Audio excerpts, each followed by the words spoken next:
Creators platform where we will be interviewing ex-students around their career choices and decisions. Our first interview is Mr. Williams with Jardine Sage. Jardine has achieved 5 BAFTA awards and has done work around Adventure Time, which you may well recognise.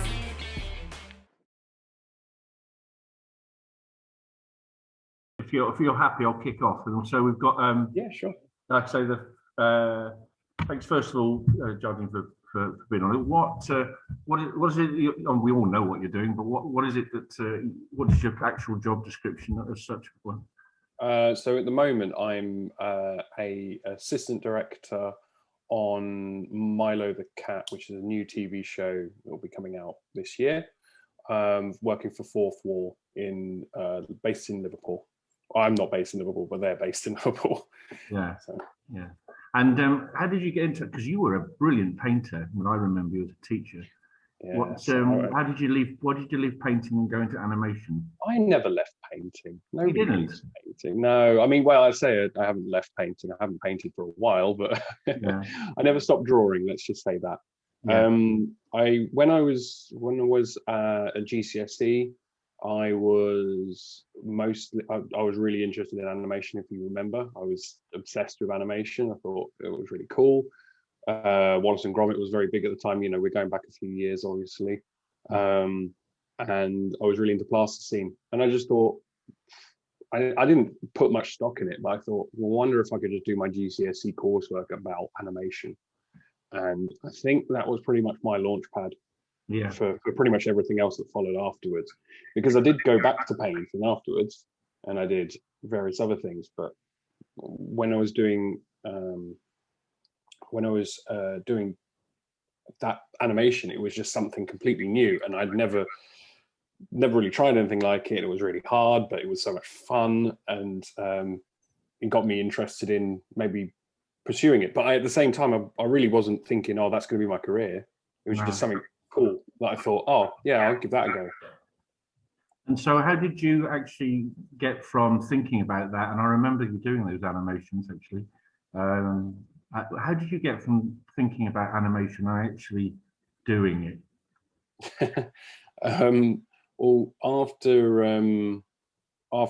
A-level, so I did art in A-level, I did a foundation course in art, and that was really more exploratory than anything else. It was like, I don't know what I'm good at, I am just gonna do everything.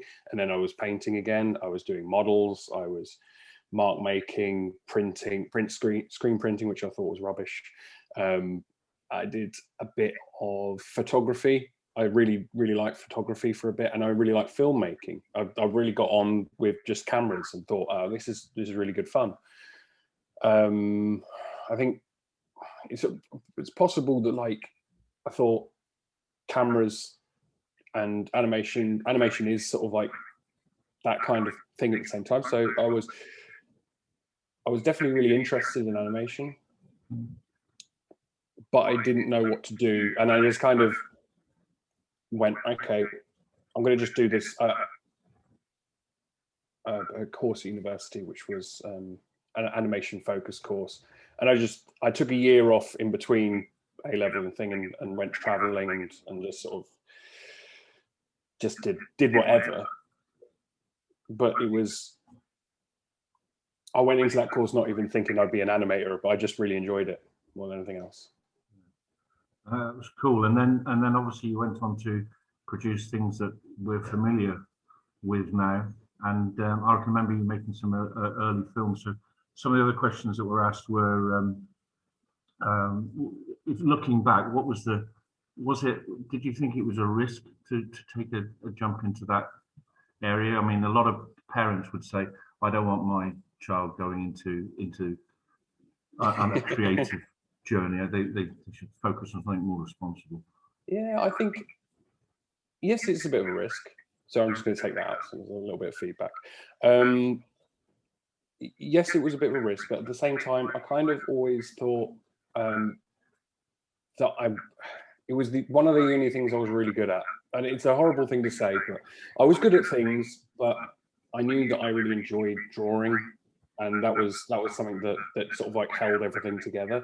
It was a massive risk, and because of I moved to Sunderland, which is I don't know, it's about 250 miles away from Suffolk, and I remember really regretting that decision at first and thinking this is a terrible idea. But a lot of my friends were doing the same thing. They were all going off in different directions, and I kind of thought, well, that kind of doubled me down and saying, well, if they're doing it, I can do it too. Why not? So, I joined that animation course, and because I'd taken a year out, I was actually older than everyone else by just 1 year. But I was 20 and they were 19, and for some reason that alone just made me think, I'm going to take this more serious. I'm going to take this very seriously. I'm going to, knuckle down and do some animation. So you came out of university. How did you start looking for jobs? Well, university was really good for, it was a 3 years of just being very exploratory and just seeing what I liked in animation and playing with the different mediums. But when it came to the end of university, as with the end of GCSE, as with the end of A level, I was like, I don't know what to do. I had no idea. And I, like everyone else, freaked out and sort of I went, all right, okay, how do I get into this industry? If you can remember as well, I graduated in 2008. That was the financial crash, and there was just no jobs. So the first thing I did was actually start a company, which was a very stupid thing to do, with some friends, and just trying to see if anyone would hire us to make animation, and nobody did. But I just tried it and saw what I could do, and it was not very successful, but it was a learning curve. And after that, about a year later, so there was a year of sort of like trying things out and trying to figure out what it was I wanted to do. I ended up getting some work experience in London, and I was applying for jobs, and I eventually got a junior position, because that's generally speaking, when you're coming out of university, you should be looking for those junior positions. And I found a junior position at CITV, and that was the kickoff of my career, really, is the point when I managed to get that junior position, which wasn't, it was a very small role, but it grew, and grew further and further after that. Yeah. And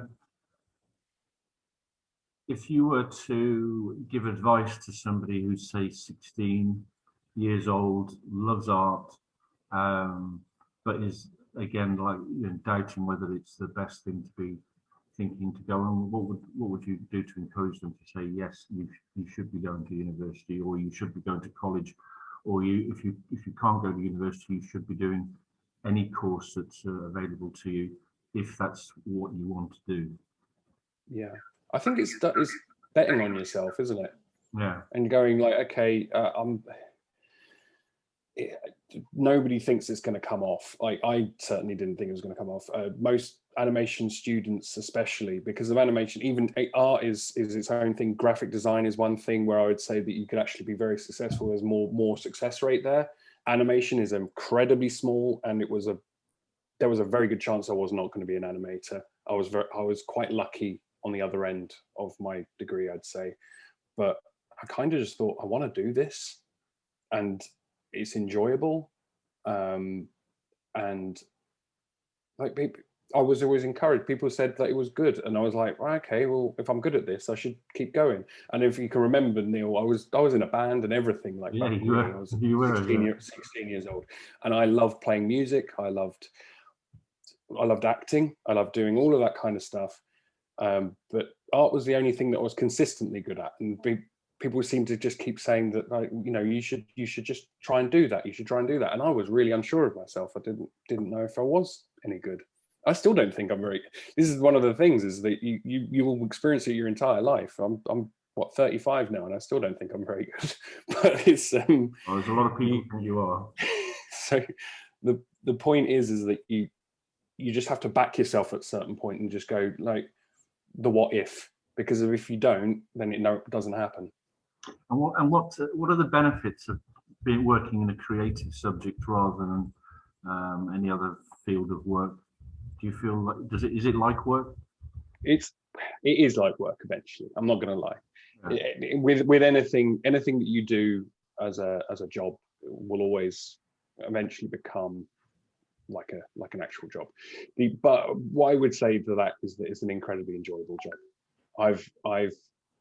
The problems that I have had to solve, like like today I was talking over storyboards with a director and with various other people, and the main thing that I could be annoyed about on that particular day would be about camera angles.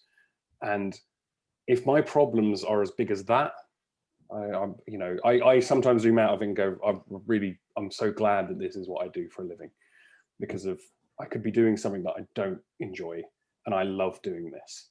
It's very hard, it's very frustrating. Sometimes I don't like it at all, but I always come back to the point where I get to make cartoons for a living, and it makes people happy. And it's always, people go, when people hear that you do cartoons, they'll just go, that's interesting. That's always been the response. So, yeah.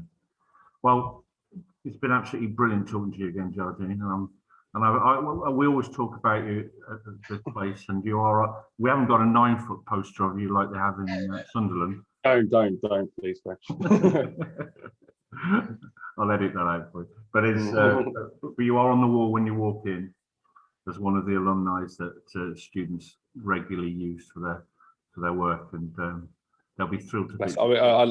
I love Samuel Ward, and I do wish that I could have come back and say hello at some point. Well, you did, didn't you? Early on, you were really kind to come and show us your films, and big respect for you doing that. We really appreciated it. No problem. So no problem. I'll sign off and say goodbye, and I'll give you a copy of what we've done as soon as. Yeah, sure, fantastic. Okay, Neil. Well, I hope everything goes okay with everything that's going on at the moment. But it's. I hope that I can't imagine what it's like to teach in this environment at the moment. So I hope. Yeah, well, we're as you can see, I'm in the department. We're running mini school, so so it's great. It's great to do, and the rest is online like this. So. Yeah. Right, I'll let you get on. Okay, so, I'll catch you soon. Thanks very much, Neil. Yeah, I'll talk to you soon. Take care of yourself.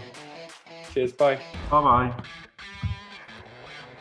Wow, Jardine, just to think that started here at Samuel Ward. Some brave and interesting decisions you've had to make there. I hope you've enjoyed today's session. Over the coming weeks and months, there'll be plenty more for you to watch, so stay tuned.